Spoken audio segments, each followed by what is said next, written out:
दिल्ली और मुंबई दो ऐसे शहर हैं जहां काफी जगह से लोग अपनी तकदीर बनाने आते हैं। दोनों ही शहर का अपना ही एक रुतबा है। ये शहर की एक खासियत ये भी है कि यहाँ पर सूर्य प्रताप रायजादा का परिवार रहता है। दुनिया का सबसे अमीर परिवार में से रायजादा का रुतबा सबसे ऊपर था। सूर्य प्रताप रायजादा की पहचान बनने में उन्हें 40-50 साल लग गए होंगे। आज उनकी उम्र लगभग 70 साल होगी। लुटियन क्षेत्र में एक आलीशान बंगले में सुबह के 4 बजे एक बड़ी औरत की आवाज आती है। वो औरत लगभग 60 साल की होगी, लेकिन दिखने में एकदम फिट लगती है। भूरे रंग का सूट पहने, आंखों में चश्मा लगाए, सर पर सफेद दुपट्टा ओढ़े, तेज आवाज में बोली, राजवीर, रीमा, अमन के पिताजी, राशि, अरे ओ सुहाना, कहा है सबका नाम चिल्ला चिल्ला कर पूरा घर हिला गया था।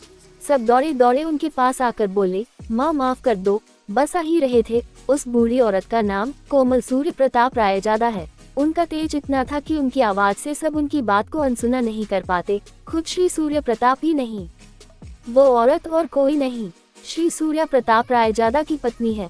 उनके 2 बेटे और एक बेटी है। सबसे बड़ा बेटा राजवीर, जिसकी पत्नी रीमा है।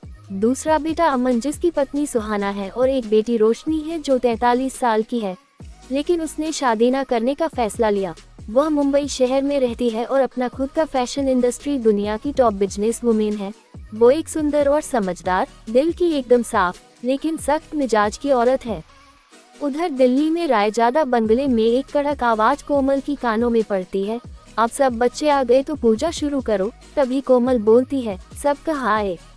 आपके लाडले रोनित और शौर्य अभी तक नहीं आए। तभी रोनित की माँ रीमा बोलती है, माँ, रोनित कल रात से घर नहीं आए।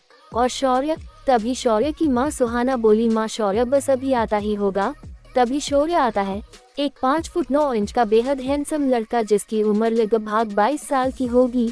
नीली जीन्स और सिंपल ब्लैक टी शर्ट में सीढ़ी से नीचे उतरकर बोलता है, दादी और दादाजी नमस्ते।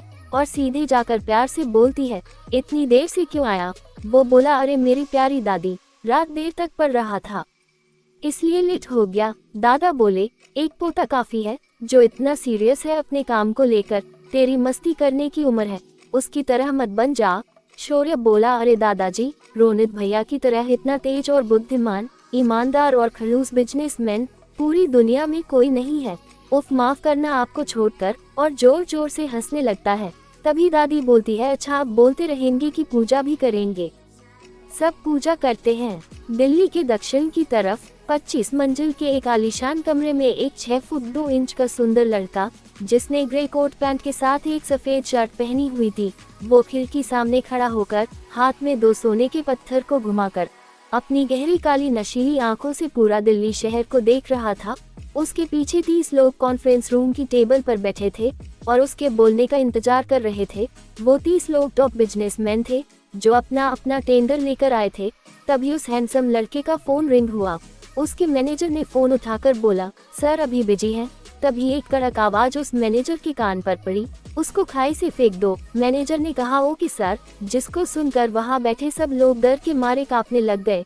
वो लड़का पलटा और गॉगल्स उतार कर सब जेंटलमैन से बोला, आई एम सॉरी, ये डील मैं किसी के साथ नहीं करूँगा। किसी भी बिजनेसमैन की हिम्मत नहीं थी उसके सामने कुछ बोल सके।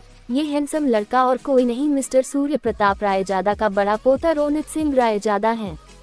रोनित बिजनेस वर्ल्ड में अपने दादा से भी मिलो आगे हैं। उन्होंने अपने दम में प्योर वर्ल्ड में टॉप बिजनेसमैन की पोजीशन हासिल कर ली है। सभी बिजनेसमैन के कॉन्फ्रेंस हॉल छोड़ते ही रोनित अपने मैनेजर देवांग को बुलाकर पूछता है, मुंबई में जो लैंड की बिजनेस डील चल रही थी वो कहाँ तक पहुँची? मुझे अगले हफ्ते में वहाँ एक हॉस्पिटल बनाना है। इस पर देवांग डरते डरते बोला, सर वो लैंड तो मिस्टर खुराना ने खरीद ली। इस बात पर रोनित अपनी आंखें बंद करके मुस्कुराए हुए बोला, जानता था तू नहीं सुधरेगा, और अपने कान के निचली हिस्सा को खींचता है, जिसे देवांग कांप जाता है और रोनित की डराने वाली धीरे आवाज उसके कान पर पड़ती है, मेरा प्राइवेट जेट तैयार रखो, 1 घंटे में मुंबई के लिए निकलना है। और तुरंत घर के लिए निकल जाता है। दूसरी तरफ एक 22 साल की लड़की एक शोरूम के अंदर जाकर हौंफते हौंफते बोलती है, मीरा, क्या मैनेजर सर आ गए? मीरा बोलती है, हाँ आ गए और तुझे 4थी मंजिल के केबिन 5 में बुलाया है, जल्दी जा। वो लड़की दौड़ती दौड़ती लिफ्ट में से 4 मंजिल में जाती और केबिन 5 में प्रवेश करने से पहले पूछती है, सर मैं आई कम इन? तभी केबिन से आवाज आती है, कम इन रेहाना। रेहाना एक 22 साल की स्कॉलर लड़की जो टॉप आईटी कॉलेज में अपना बीसीए का लास्ट ईयर कर रही थी।